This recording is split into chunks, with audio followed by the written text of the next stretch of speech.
this is Arm Productions, aka Number 4673, and I'm back in Skights Part 3, and I'm just going to continue now. This will be the last part for some time, I think, so you will have to be patient and make do with the videos you have now. The Order of the Licorice King. You and your family are hereby stripped of your lands and titles of the Chocolate Domain. And for your crimes against the crown, you are hereby sentenced to death. No! Mother's hand clamped my mouth shut. Over my dead body. My brother swiped out his rapier, running towards the caramel man, ready to make his swing. Charles, don't! A dozen bolts flew through the air, and in less than a second, they all found their way into my brother's chest. Charles' eyes looked up to the sky. Slowly his legs lost his strength and he fell to the ground. Charles! He wasn't moving. My brother wasn't moving. I screamed. Mother was too shocked herself to muffle my voice. It seems that your wife and daughter are here as well. Father's head snapped up, turning towards a direction. His face pulled down the very presence, dashing his hopes as he realized Mother and I were still here. A shame they have to watch. The caramel man pulled out a sword, taking slow steps towards my father. If he's taking slow steps, then run out and push him or something! My father just watched us, exchanging one last glance with Mother and I. And then in one swift plunge, a sword sank right through Father's back, burying into his heart. No! Mother pulled my face into her chest as my tears soaked her gown. I didn't even realize I was crying. She lowered her mouth to my ear, whispering, "Run away while I distract him." And then she left. She couldn't mean to. Carissa, how good it is to see you after so many years. Mother walked confidently over to the caramel man, stony face and cold. This must all be very shocking to you, but I know you are innocent of this entire mess. So, my love, I have a special proposition for you. You can have all this back, your home, your servants, and even your daughter. Even when your daughter comes of age, she can continue the chocolate tradition and follow as countess after you. All you need to do is marry the new Count Chocolate. The new Count Chocolate. My mouth dropped again, open. How dare you? You killed my husband, murdered my son, and now you insult me by asking for my hand in marriage.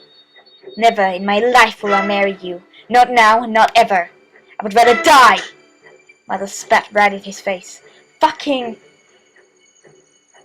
badass Mother, but now she's going to die. Oh God. So be it. His arms lunged towards the Countess, grabbing Mother's throat. With both her hands, he choked her. Run! Cassandra, run! Terrified, I sprinted off, heading towards the chocolate woods. The Countess struggled, gasping for precious air that was cruelly denied to her. But her life was already slipping away. When she finally stopped struggling, the caramel man released the Countess, letting her body drop to the ground. Then he turned to a small band of soldiers. Find the girl. Oh my God! My gown was in tatters by now. The bracelets and ribbons. The bracelets and leaves rippled. The branches and leaves rippled the delicate fabric to shreds. Huh? I could hear the sound of howls behind me. Hounds! Oh no! What do I do? Hide. Those bushes looked big enough. Maybe they'll hide me. The dogs have good noses. What if they follow my scent? Oh no, they're here! I ducked myself under the brown bushes. 3 of them ran right past me. I waited 5 seconds longer with bated breath. Were they gone? I crawled out cautiously. No hounds in sight. Taking one last cautious glare in my surroundings, I ran off again. Dead end. At least the dogs are gone. I just need to get as far away so those... Oh no, they're back! Where do I... A sudden burst of light flashed from behind me, but I didn't bother looking. I was too overwhelmed to take any more surprises. The hounds emerged from the bushes. They surrounded me on the ledge, with only the stream behind us. Legs giving in, I fell backwards, and started cowering away from their menacing growls. I was cornered. Then the flash of light appeared again, but this time it was coming from right under me, hidden in the grass beneath. I had nothing left to lose. Even though I had no clue what was happening to me. What was going to happen to me? I had no other choice.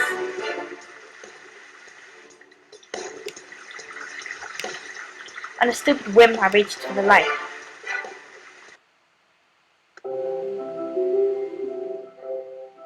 Now we are being magical. Oh, now we can look at ourselves. That's cool, I guess. Oh, she's so beautiful. I love the vanilla girl. I'm just... Oh, and they're all just pretty. Holy shit. When the yellow light finally lowered me to the ground, I almost fell. What in the world? The dogs yelped, frightened by the magical light. They ran off, scared by the mysterious energy surrounding the area. When the light finally released me, I dropped down onto the brown grass, collapsing from both mental and physical exhaustion. Catching my breath, I finally took a look at myself. My clothes had disappeared, and in its place was a silky gown. I was still clutching something to my chest. Yes, what I had caught just a moment ago. Opening the palm of my hand was a fork. A knife. A spoon. For a while, all I could do was stare at the dainty utensil twisting around my fingers. This delicate thing didn't belong here, and it definitely wasn't lost by some careless passerby. Could this be? The world is full of mysteries. You would think life would be like a fairy tale, but it's not.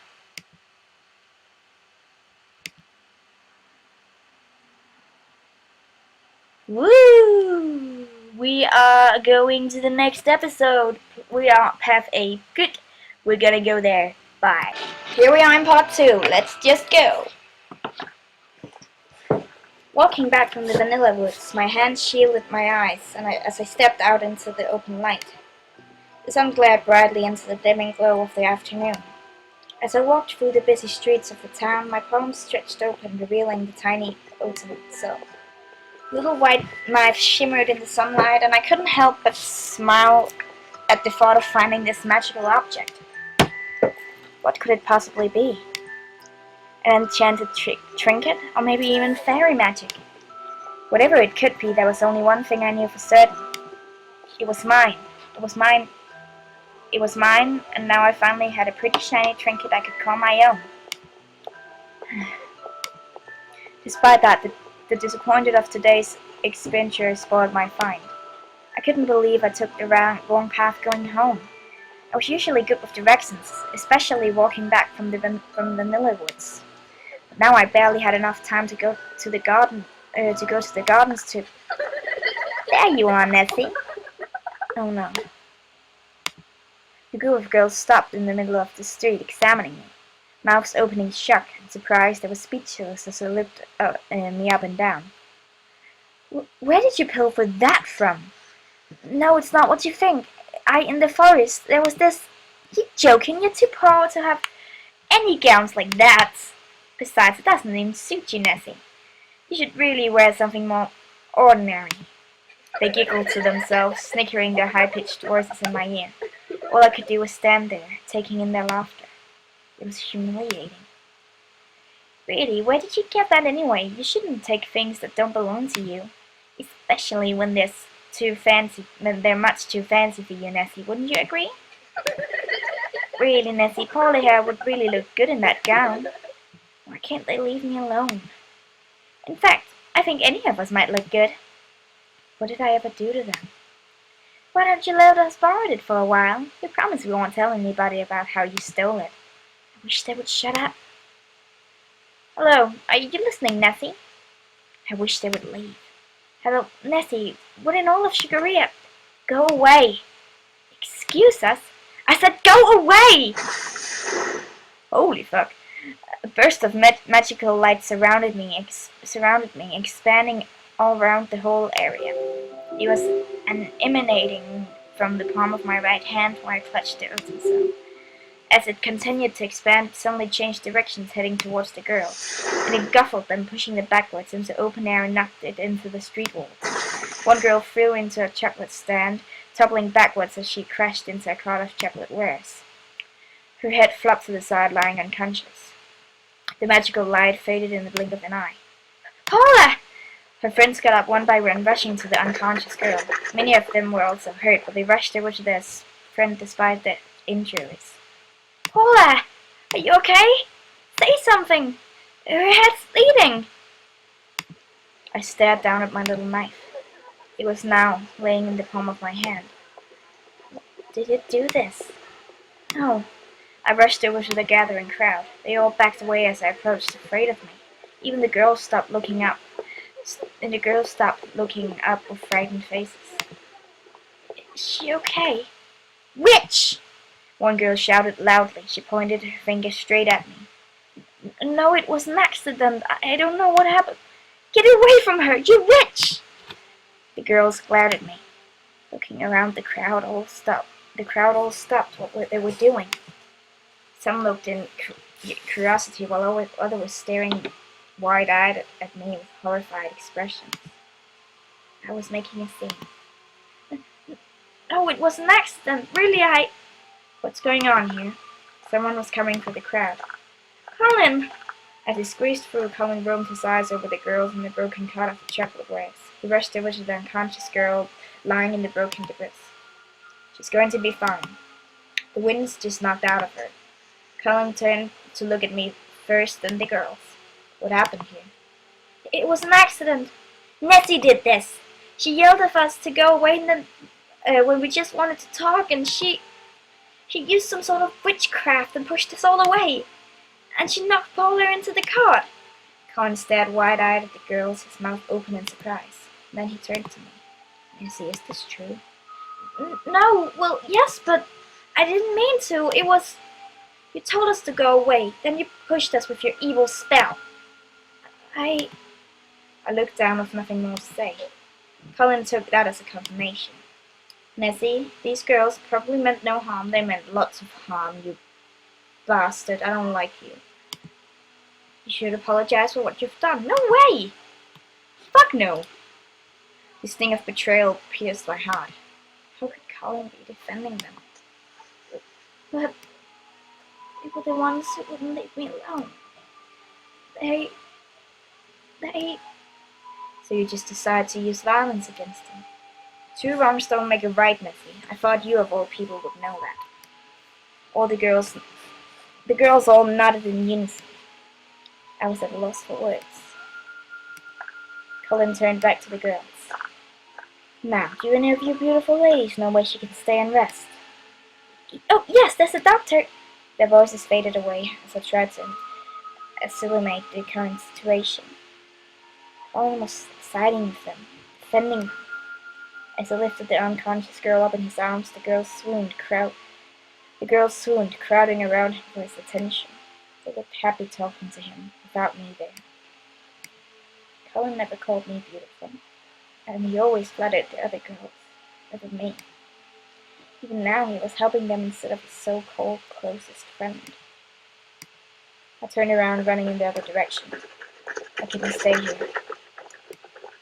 Nessie, where are you going? Colin, we should really take her to the doctor. Yes. Colin's eyes continued to follow my figure until I had disappeared into the crowd, away from his sight. He spent another moment come to play over me before he turned his attention back to the girls. I have to end the episode here. See you in the next one. Bye!